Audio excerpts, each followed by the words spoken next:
Hi everyone, I'm Dr. LaKeacha Jett. Welcome to this explainer on a really fascinating and honestly absolutely critical piece of the science of reading puzzle. You know, as educators, we spend so much time talking about how our students read words. But today, we're going to explore how they build them. And as you'll see, that tiny distinction can totally transform literacy in your classroom. So think about this for a second. Do your students know how to build a word or just read it? It's a pretty powerful distinction, right? In our classrooms, we naturally focus heavily on phonics, decoding, fluency, the whole shebang. But I've noticed over the years that whenever I bring up the term encoding, well, even incredibly experienced teachers sometimes pause. It's kind of one of those terms that makes you go, wait, how does that actually impact a child's brain development? A few years back, when I was an instructional coach, I actually received a grant to implement an Orton-Gillingham program, and while working with the staff, a light bulb really went off. It became so clear that while so many teachers knew phonics inside and out, they didn't fully grasp the concept of encoding. Well, actually, scratch that. They were already doing parts of it, they just didn't realize its official name or its crucial impact. They really needed to see how decoding and encoding work together, especially to support those students who need structured multisensory instruction the most. Okay, let's draw a really simple contrast here to anchor our understanding. Decoding is essentially reading the word. It's looking at printed letters, connecting them to sounds, and blending them together. Encoding, on the flip side, is actively building the word.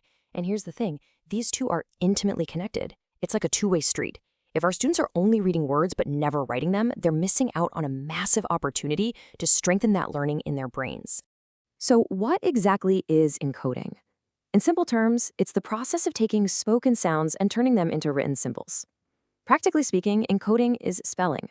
But, and this is absolutely key, it is spelling with deep intentionality.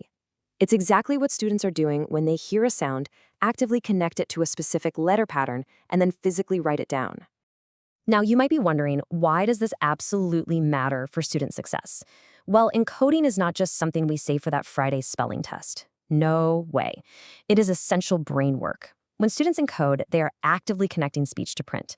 They're strengthening their phonemic awareness, and they're reinforcing orthographic mapping, which really builds their reading independence. When they're taught together, decoding and encoding help students understand how words work literally from the inside out. Let's make this super practical. What should this actually look like during your daily phonics or small group instruction? It's a clear step-by-step process. First, students tap the sounds. Second, they map the sounds. Third, they build the words. Fourth, they write the words. And finally, they read the words back. Whenever they're learning a new sound, they absolutely need these active, daily opportunities to hear it, build it, and write it out. And you know what's incredibly fun about encoding? It absolutely does not have to begin with a worksheet. You can have students write sounds and words in sand, or even shaving cream. They can use magnetic letters, Play-Doh, textured paper, chalk, or even cereal. Bringing these kinds of multisensory tools into your daily practice makes connecting sounds to print a deeply meaningful and honestly a super memorable language activity for them. Here is a totally simple tip that is a real game changer for our youngest learners. A full-size pencil can be incredibly awkward for small hands. Simply switching to a smaller pencil directly matches the tool to their little hands, supporting a much better grip and improved motor control. Why does this matter so much? Because it frees up the child's brain.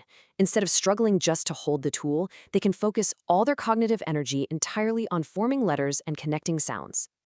As teachers, the language we use really guides this cognitive work.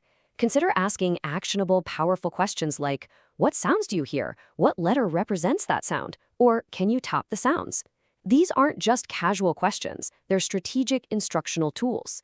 They really help your students slow down, move away from just quick guessing, and start thinking critically about the sounds they're hearing. Let's pause for a quick teacher reflection moment here. Think about your own classroom practices for a second. How can you integrate encoding into your daily reading instruction? And are your writing tools truly supporting your youngest learners?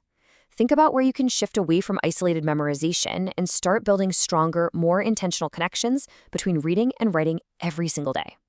I want to leave you with a beautifully simple yet profoundly impactful thought from the text. Encoding is not extra. Encoding is essential. By making encoding a regular, celebrated part of your day, you're literally building the mental connections your students need to become confident, independent readers. So, I leave you with this explainer's final question to ponder. How will you change the way your students build words in your classroom tomorrow?